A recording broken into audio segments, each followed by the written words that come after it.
Bonjour, bonsoir à tous et bienvenue dans cette vidéo où on va parler presse, foot et monarchie. Et pour bien commencer cette rentrée, quoi mieux que de parler des parasites et autres gratteurs d'alloc qui, selon Jean-Michel Blanquer, vont utiliser leurs minima sociaux pour s'acheter des écrans plats. Les enculés. Et c'est vrai, faut être honnête. Perso, avec l'argent du Crous, c'était tous les jours coke et champagne. La base. Attendez, avec 300 € par mois, on se met bien. Et puis je l'ai toujours dit, manger ou payer son loyer. C'est has-been au fond. Non mais je comprends Blanquer, on va pas se mentir, les allocs c'est pas si ouf. En vrai, à part faire survivre des gens qui en ont vraiment besoin, c'est quoi l'intérêt? Et puis faut le comprendre, moins d'aide et plus de travail, c'est un truc de droite, ça fait partie de leur vision du monde, c'est le jeu. Comment ça Fabien Roussel? T'es communiste mec, fais mieux. Après, attention, ils sont pas contre les aides chez les macronistes, regardez les organes de presse. Ceux qui ont le plus de subventions de l'État, ce sont les gens qui en ont réellement besoin. Arnaud, Niel, Bolloré, que des gens qui sont vraiment dans la S. Faut dire les gars, ils galèrent. Pensez à tous ces pauvres patrons qui, malgré les efforts et le travail de leurs employés, ne sont toujours pas milliardaires. Alors pensons à eux et faites un don. Au pire, celui qu'on n'a pas fait à Pécresse. Et puis on va pas se mentir, ces aides, c'est pratique. Genre t'es au pouvoir, il y a un article sur Macron qui te plaît pas, et bien bam, petit coup de pression, et l'article a disparu. C'est pas beau, faudrait pas se fâcher avec un financement quand même. Mais bon après ça va, c'est pas comme si ça arrivait souvent. Comment ça Guillaume Meurice? Vous dites quoi? La censure des organes de presse, c'est le premier pas vers la dictature. Mais est-ce que vous savez seulement ce que c'est une dictature? Une dictature, c'est quand les gens sont communistes. Moi, j'appelle ça la France, madame. Et pas n'importe quelle France. La France de Jupiter Macron.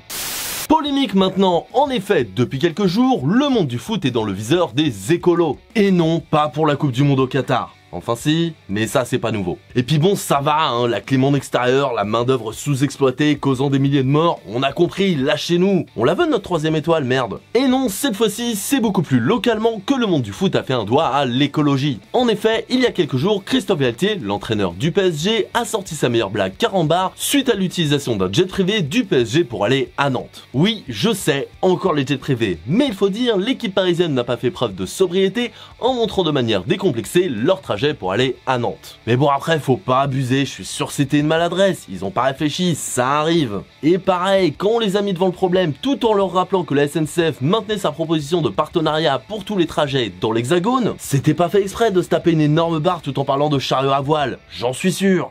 Ouais bon, j'avoue, c'est un coup dur. Effectivement, ils auraient peut-être mieux fait de fermer leur gueule, ou alors de faire un don au The Event pour pallier leur manque de conscience écologique. Regardez Macron, il nous parle de baisser la clim et le chauffage en nous en croire que ça allait suffire comme mesure pour sauver la planète, mais à côté de ça, il fait un message à Zera et ses potes pour l'écologie. Donc ça passe, non? Franchement non, qu'il ferme sa putain de gueule. Merci et bravo, je compte sur vous ce soir, comme d'habitude. Bah oui, tu comptes sur nous, connard! 2024. Bah oui, parce que tu branles rien! Merde! Non, Macron a tweeté sérieux. Oh non, je m'en bats les couilles. Oh, jure, je m'en bats les couilles. Ok, peut-être pas. Et maintenant, triple décès. Cette semaine, le monde est en deuil. Elisabeth II, reine d'Angleterre et figure majeure du XXe siècle, ainsi que Jean-Luc Godard, l'un des plus grands cinéastes de notre beau pays, et accessoirement l'un des mecs qui a propulsé la nouvelle vague française, sont morts. Ah oui, et j'oubliais, les flics ont encore tué quelqu'un, mais bah les couilles, restons sur les vrais sujets. Parce qu'on va pas se mentir, le décès d'un réalisateur de 91 ans et d'une reine entretenue par son peuple de 96, c'est quand même plus important que d'un homme de 32. Attends, merde, non, ça c'était en mars. Excusez-moi, c'était ma faute, je voulais dire donc de 2 hommes. Ah non, merde, pardon, ça c'était pendant les présidentielles. Bon alors, je suis vraiment désolé, pardon, excusez-moi, alors attendez. On va vérifier ça. Alors, c'est pas la femme de 21 ans morte en juin, c'est pas non plus les 3 hommes abattus en août, ni la femme de 22 ans qui était juste passagère dans un refus d'obtempérer début septembre. Ah voilà, pardon, excusez-moi. Donc, le dernier en date, c'est un homme abattu par balle à Nice par des policiers. Mais vous avez raison, et je suis d'accord, restons sur Godard et la reine, c'est quand même bien plus grave. Donc, levons nos verres et longue vie au roi, enfin longue, on se comprend vu son âge, rematons-nous un Godard en essayant de pas nous endormir devant, et pour les problèmes de policiers, rassurez-vous, Elisabeth Borne a tout prévu. Mais vous allez me demander quelle est donc cette solution miracle? De meilleure formation et un recrutement plus rigoureux? Des sanctions plus sévères envers les policiers ayant commis des bavures? Alors oui, mais pas du tout. Notre très chère et clairvoyante première ministre s'est dit que 8500 policiers et gendarmes supplémentaires en 5 ans, c'était quand même bien mieux. Et personnellement, je suis tout à fait rassuré. Et d'ailleurs, Macron qui a peur d'une montée de l'extrême droite pour les élections de 2027, va maintenant pouvoir dormir sur ses 2 oreilles. Enfin, la bonne nouvelle dans tout ça, c'est qu'avec la mort d'Elisabeth II, la tour Eiffel a été éteinte 2 soirs de suite. Un bon move écolo qui ferait plaisir à Macron, ça.